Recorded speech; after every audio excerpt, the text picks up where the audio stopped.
back, guys. We've got our trebuchet all put together with some wheels on it. Let's put some weight on it now and see how it performs before we add a sling. Here we go.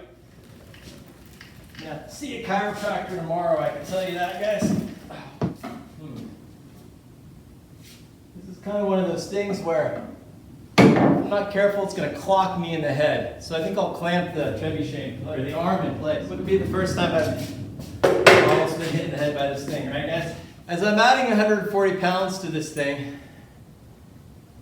it occurred to me that sometimes in life you make good decisions and sometimes you make bad decisions.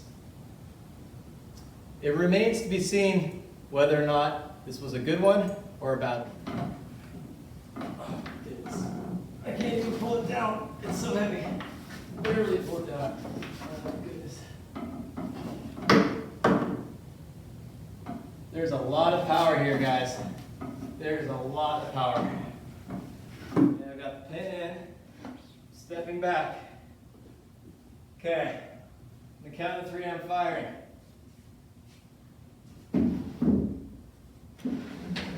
It's intense, guys. 1, 2, 3.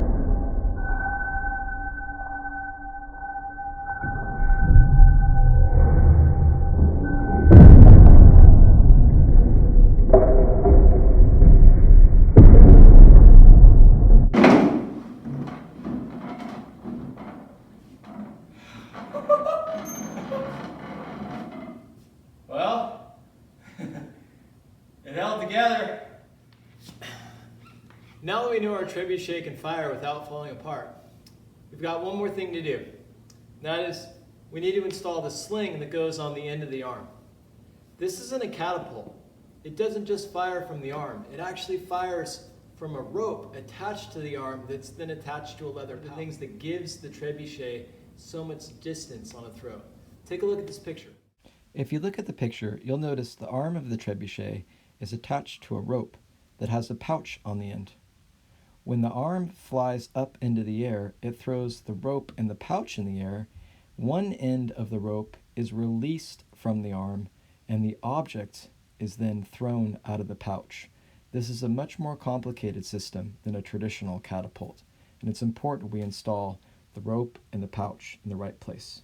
We know we want our sling to be about the same length as our arm, or the long end of our arm. So I'm going to measure the length of our arm from here to the pivot point. And you'll remember it was about 6 feet. So we're going to make our sling with the rope and the leather pouch 6 feet long when it's extended out. So let's go ahead and cut the rope and cut the leather right now, and we'll build the sling. I've got a tape measure here. I'm going to lay the tape measure out to, we said we want it to be about 6 feet. So we'll go about right there. We're going to take the leather. I think we might actually cut this leather down a little bit too. But the leather's going to fold over on itself, I think like this. To put holes in the pouch, I'm trapping the leather between 2 pieces of wood. One piece of wood has a hole already drilled in it, and I'm drilling down through the leather with the drill. That's helping create an end to the pouch.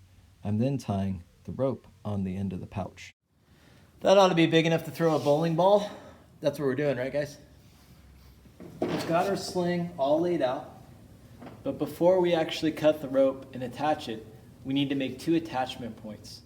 If you look carefully, you'll notice the rope is attached to the bottom of the arm with an eye screw. I've also drilled a hole at about a 20-degree angle, and I'm going to nail a nail in that has the head cut off. This is where the rope will swing from.